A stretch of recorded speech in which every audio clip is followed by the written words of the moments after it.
Landscape painting, also known as landscape art, is the natural scenery such as mountain, valley, trees, rivers, and forests. Landscape art has been around since ancient times in both Rome and Greece. Both pieces of art that I will be discussing come from the 19th century. This is known as a Romantic era. When visiting the Getty Museum, I came across two beautiful art pieces that were made by two different French landscape painters. One art piece that caught my attention was by Jean-Baptiste Camille Corot, and the other one was by Camille Pissarro. Although both works of art are seen as natural and their use of line, color, and light allows us to get an insight into the lives of the people who created them. Jean-Baptiste Camille Corot was born in Paris on July 16, 1796. He was a French landscape and portrait painter as well as a printmaker in etching. Corot had completed over 200 drawings and 150 paintings. The first piece of art that I will be talking about is the landscape with lake and boatman. I found this art to be very unique and have many different beautiful colors. The way that Corot had inserted the colors made it very eye-catching and peaceful to look at. This painting is one of Pissarro's biggest and most ambitious works. The landscape with lake and boatman was created as a crucial justin in the artist's career. From the Paris Salon of 1839, Corot created the landscape using sketches and recollections from his travels around Italy. He painted Italian landscapes the same year. It might be a companion piece to the work. In 1984, the Getty Museum introduced one of Corot's art pieces when he called the landscape with lake and boat. This art piece is about a lone boatman drags his vessel over the calm surface of the sea after a very hard day. The sky is filled with a bunch of different colors, including rose, lavender, and turquoise, as the sun slowly sets. The reflection in the water pool makes the tree margins seem yellow-orange when light hits them.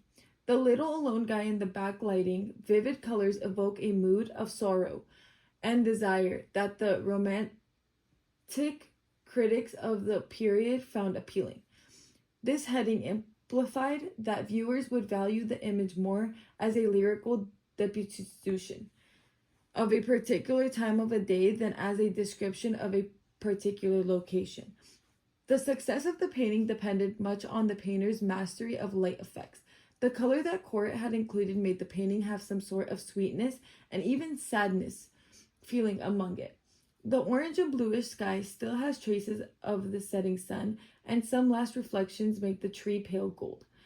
The ground and water flow in a vague and mild light in soft shadows. When looking at Corot's art piece, I was amazed with all the little detail he had included.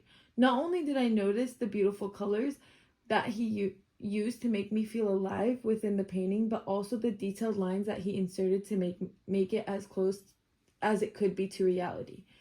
When looking at the sky and how he drew the clouds, it made me really think back to the time when the sunset was going down and how the clouds break down into tiny pieces and eventually will disappear. Another thing that I noticed was the way that Corot had made the shadows along the lake. Every little feature, from the lake to the sky to the trees onto the land, made a big impact on how the painting would turn out.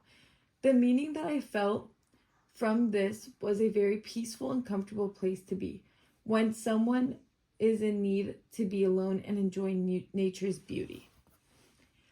Camille Pissarro is also known as one of the most famous painters who focused on landscape painting. Pissarro was sent to Paris to study abroad, where he earned acclaim for his brilliant talent as an artist.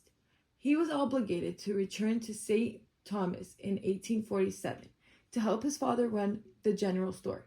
But by 1855, he had convinced his parents to allow him to pursue the dream of becoming a painter. One of Camille Pissarro's paintings that I saw when I visited the Getty Museum was the landscape of autumn.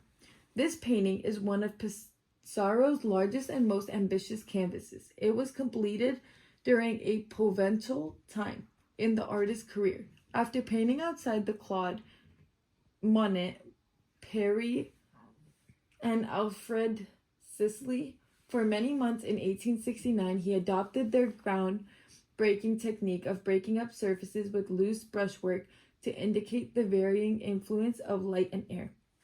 Pissarro invoked autumn in the amusing suburbs landscape by using a palette of cold grays, subdued greens, and mellow browns. Despite a scene of peasants laboring in a shadow, forest gardens next to a cluster of village homes within a few hundred yards from its residents. A little boy with his school bag over his shoulder and a woman carrying a bucket stop in the foreground to converse. It is fall, as evidenced by the gloomy sky and waning of the leaves on the trees. One of Pissarro's main focuses that I felt like was put into the painting was making the painting feel realistic. Although he had some amazing colors to fit perfectly into that art piece, I would have to say that the elements in the features were mostly all either three-dimensional. The reason why I say that the painting is all three-dimensional is because when looking at the house's tree, ground levels, and the sky, Pissarro makes it feel like the painting is all in 3D, just like how he would make it seem in reality.